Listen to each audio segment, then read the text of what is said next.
"Fenrina, give me that!"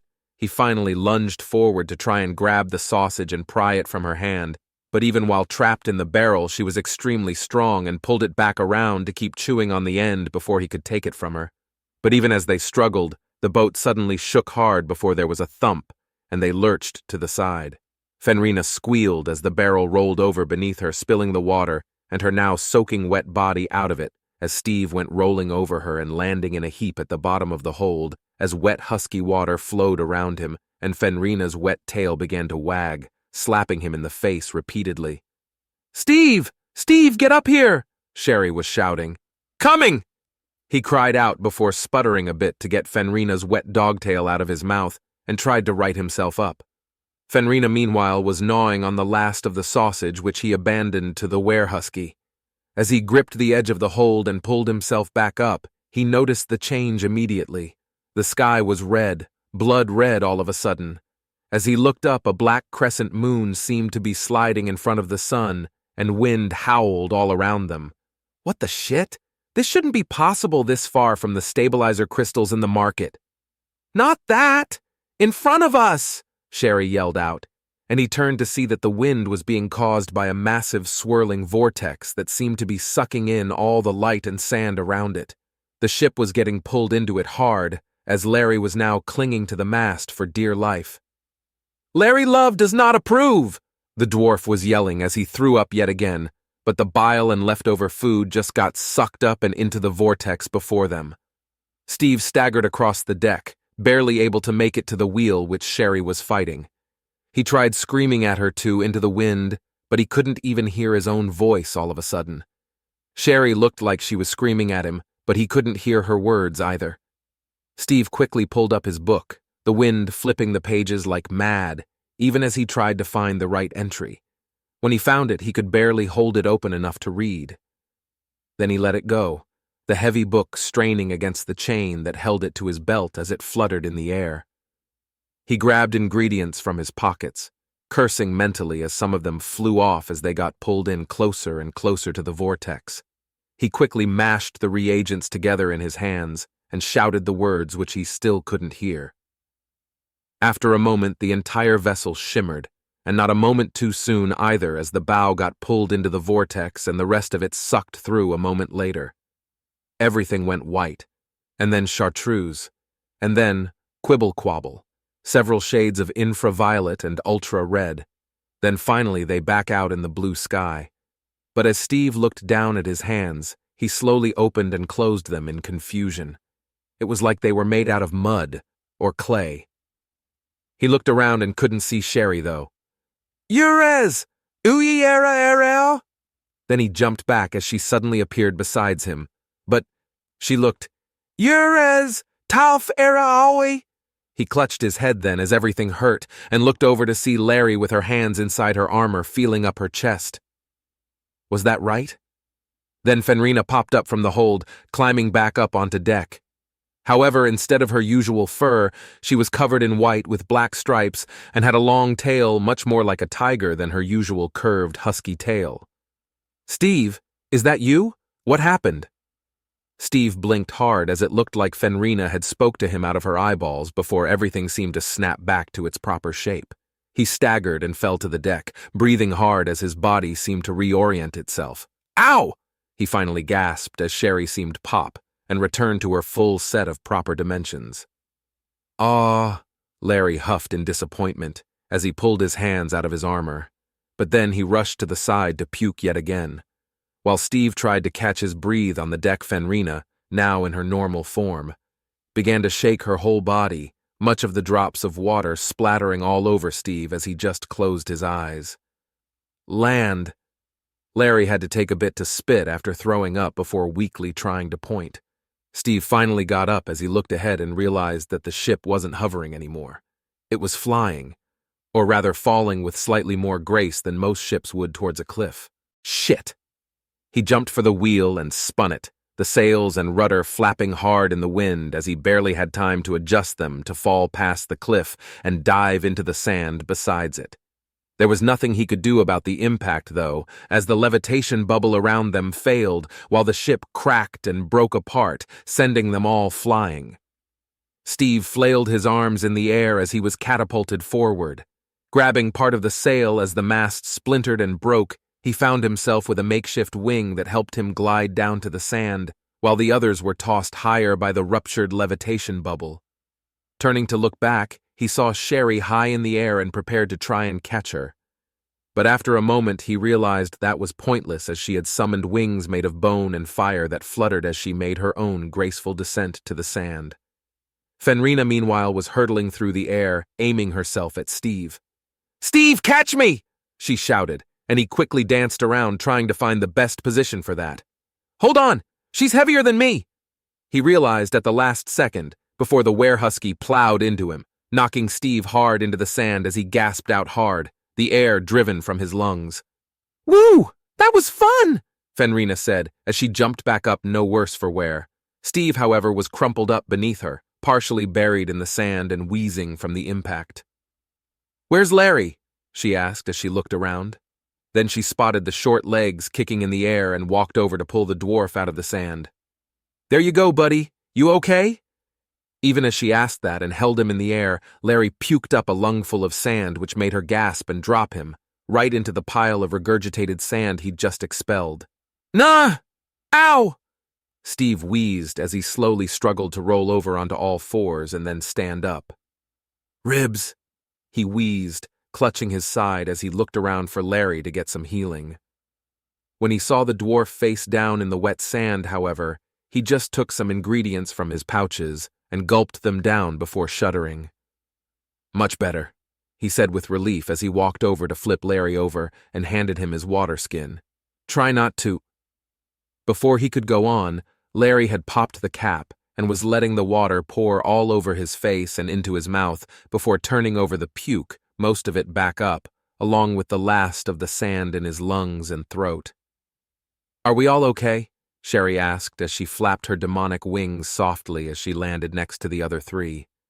"I mean, we're alive," Steve said with a shrug. "I don't think Larry is okay, though." They looked down at the dwarf sprawled out on the wet sand, gasping and coughing for several seconds. "Larry, love, is unhappy with our means of transportation," he gasped out before Steve reached down to help him back up. "We've got to find what supplies survived.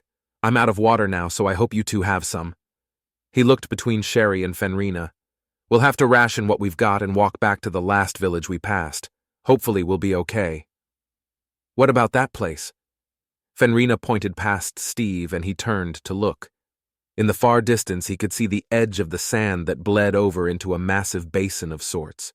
While it was hard to make out too much, he could see a bit of green around the edges of the basin, and more importantly, the massive rib cages that dotted the edges, and a mound that rose up in the center of the basin.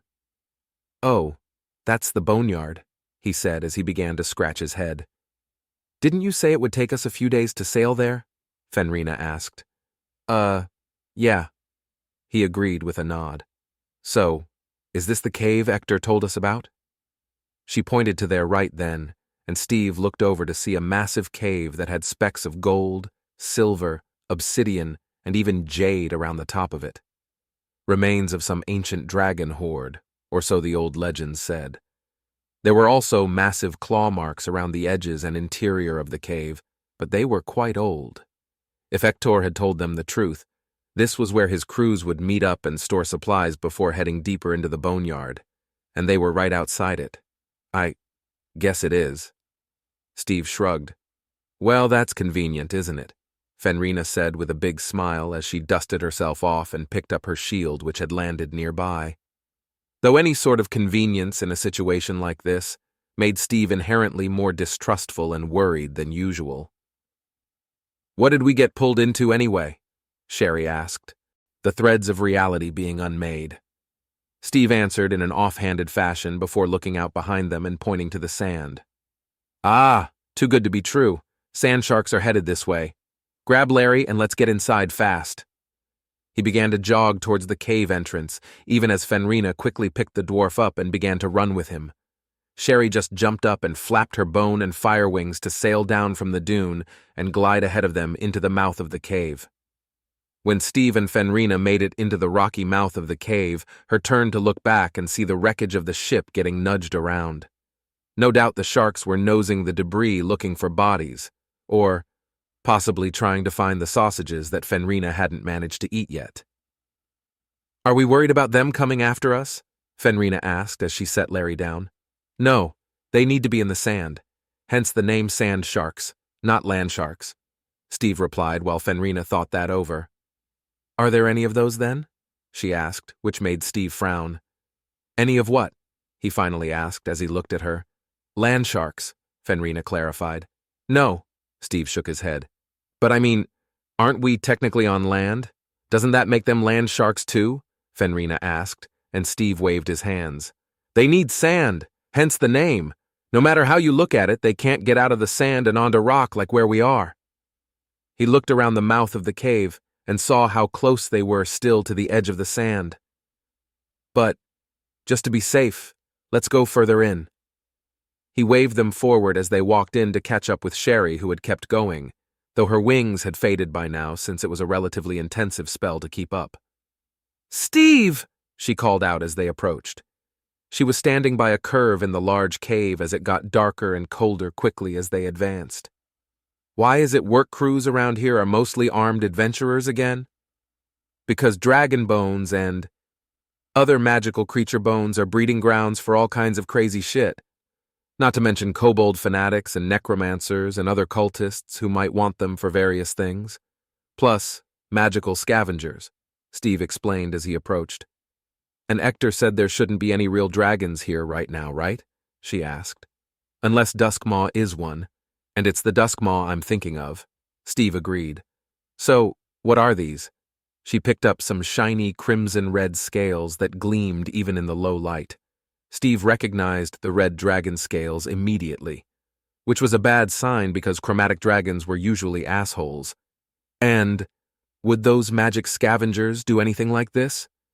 As the others rounded the corner and pointed, everyone else stopped. Before them was a small encampment built into the cave. There were some shacks and scaffolding up along the edges where people were digging at bits of bone in the walls of the cave. This should be Ector's employees, a mix of kobold miners and workers mixed with adventurers of various races protecting them. However, what they were looking at were discarded skins of kobolds and various races, as if someone or something had sucked all the bones and meat out of them to only leave behind a fleshy shell. "This is not good," Steve muttered as he wasn't even sure what he was looking at. "What could do this?" Sherry asked. "Mind flayers?" "No." Steve shook his head. "They just eat brains. This is something else. An ultra-vampire?" he asked then. "This far from their territory? It's exceptionally unlikely. And they hate draining lesser races, let alone whatever the hell this is," Sherry pointed out. "Why don't we ask that guy?" Fenrina pointed to a figure at the edge of the encampment in a very simple black robe. "Careful," Steve muttered as they fanned out and tried to approach the figure from all sides.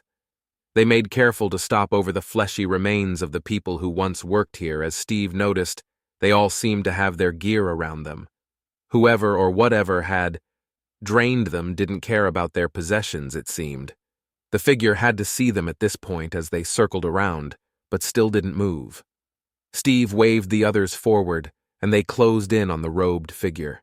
When they got close, Steve could hear muttering, but it wasn't in common. In fact, he grimaced a bit as he got closer.